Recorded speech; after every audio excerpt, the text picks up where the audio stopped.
Yahweh, Yahweh, batela mikongo. Yahweh, Yahweh, benisa mikongo. Yahweh, Yahweh, batela mikongo.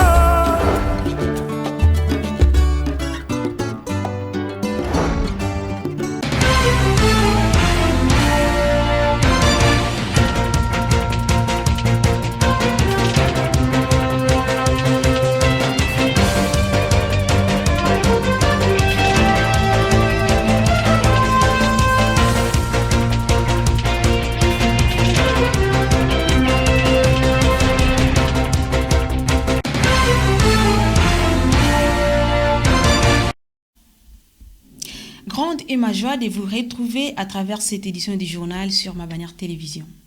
Dans l'actualité provinciale, une maison commerciale a été réduite en cendres dans la cité de Tchela. C'était dans la nuit du jeudi 25 août 2022. Tous les biens sont partis en fumée. Un élément de Patrick Matoko rendu par Roger Missamou. Suivez. Cette maison commerciale a été ravagée par un géant incendie dans la nuit du jeudi 25 août 2022 vers 22h. La population a tenté d'éteindre la flamme. Malheureusement, le feu a continué son aventure jusqu'au petit matin. La maison réduite en cendres était une boutique Roger Motors avec ses deux boutiques, quincaillerie et alimentation. Rien n'a pu être récupéré, toute la marchandise partie en fumée. De manière sûre et officielle, les causes de cet incendie ne sont pas encore élucidées, mais certaines personnes environnantes estiment qu'un court-circuit dans les installations de l'électricité serait à la base de cet incident. Cette maison commerciale incendiée est située juste au centre de la cité de Tchela, chef-lieu de ces mêmes territoires dans le district du Bas-Fleuve au Congo central. C'est donc une grande perte pour les propriétaires qui a vu son investissement de plusieurs années disparaître en quelques heures. Certaines personnes par contre ont déploré le fait que le territoire ne dispose pas de véhicules anti-incendie afin de répondre à de telles urgences. Autre actualité, tête-à-tête, ce vendredi 26 août 2022 entre le directeur du programme de ma bannière télévision, Génie Chamboui Batou Benga, et le ministre provincial de l'Agriculture, Pêche, Élevage et Développement Rural, Antoine Wilfried Dilukombo, dans son cabinet de travail. Un reportage de Roger Missamou. Suivez.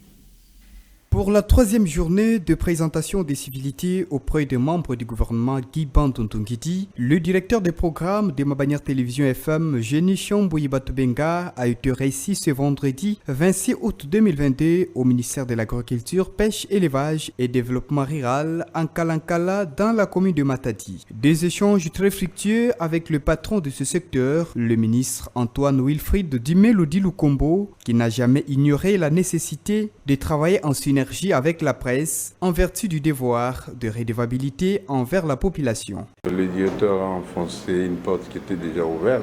Quand j'ai fait la tournée de mes services, nous avons invité ma bannière télévision parce que nous avons le devoir de redevabilité devant notre peuple. Et le gouverneur lui-même, quand il est arrivé, il a annoncé à la presse, à la population, que tout ce que nous devons faire sera connu. Il ne pourra être connu que à travers la presse audiovisuelle. Nous sommes satisfaits de la proposition et nous allons nous référer à la hiérarchie pour pouvoir signer le protocole d'accord qu'il nous a proposé. Le directeur des programmes, Génie Chamboui Batou Benga, poursuit avec détermination ces processus qui visent le développement de la province. Nous avons eu de très bonnes impressions parce que nous avons trouvé que, comme le même a dit, que la porte était déjà ouverte et qu'il est disposé à s'impliquer dans ce que son Excellence, Monsieur le Gouverneur, avait dit.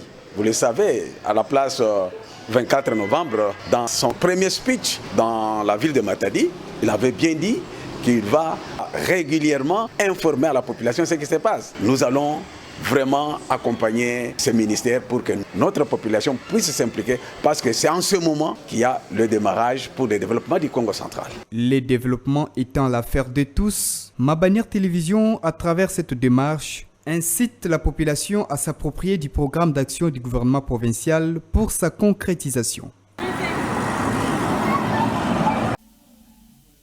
Parlons des élections dans ce journal. Denis Kadima Kazadi, le président de la Commission électorale nationale indépendante, CENI, a annoncé ce jeudi 25 août 2022 le début de l'enrôlement et de l'identification des Congolais résidant à l'étranger ainsi que les déplacés internes au cours de l'ouverture de l'atelier d'échange sur cette opération tenue à l'hôtel Memling à Kinshasa. Images et commentaires.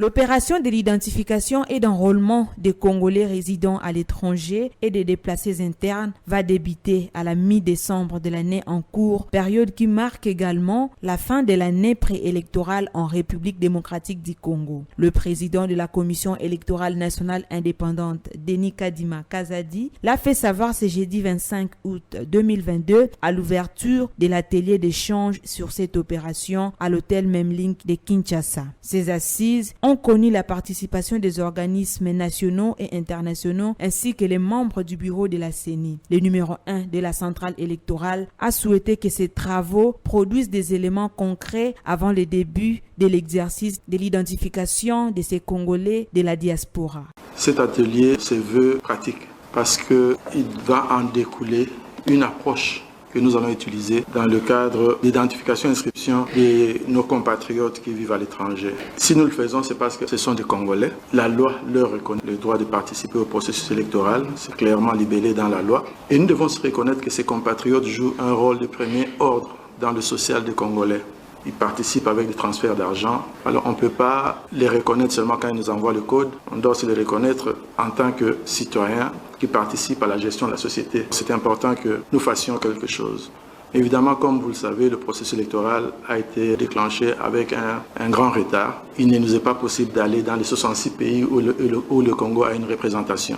Nous nous limitons à quelques 5 pays et nous appelons ceci un projet pilote parce que des leçons que nous allons tirer de cet exercice, nous espérons qu'en 2028, la CENI sera en mesure de permettre à tous les Congolais résidents à l'étranger de participer au vote. Notons que la phase pilote pour le vote de la diaspora concerne 5 pays où l'état civil est plus ou moins bien géré, à savoir la Belgique, la France, les États-Unis d'Amérique, le Canada ainsi que l'Afrique du Sud. Entre-temps, le vice-premier ministre, ministre de l'Intérieur, Sécurité et Affaires foncières, Daniel Asselo, accompagné de quelques membres du gouvernement, séjourne dans la province de Mai-Ndombe, précisément dans le territoire de Kwamouth, qui est déchiré par des conflits ethniques entre les Téké et les Yaka, dont l'origine reste inconnue. Suivez les précisions dans ce commentaire de Mamine Bodi. Dans le but de rétablir la paix dans les territoires de Kwamouth, dans la province du Mai-Ndombe, déchirée par les conflits communautaires entre Téké et Yaka, une équipe gouvernementale conduite par le vice-premier ministre, ministre de l'Intérieur, Sécurité, Affaires coutumières et décentralisation Daniel Asselo séjourne depuis le jeudi 25 août 2022 à Mai-Ndombe. L'objectif est de s'entretenir avec les différentes couches sociales et politiques en vue de réconcilier les deux peuples décelés par les conflits ethniques depuis près de 2 mois et qui a causé 28 morts, plusieurs blessés, 244 maisons incendiées et 5000 personnes déplacées dans les territoires voisins.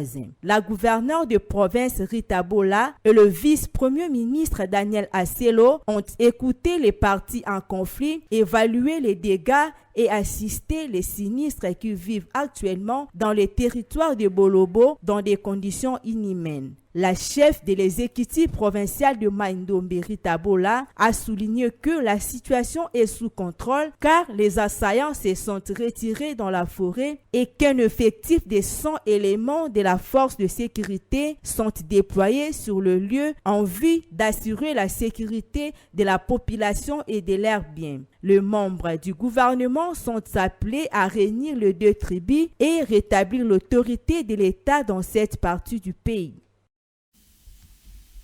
Parlons à présent du programme de développement local des 145 territoires en République démocratique du Congo.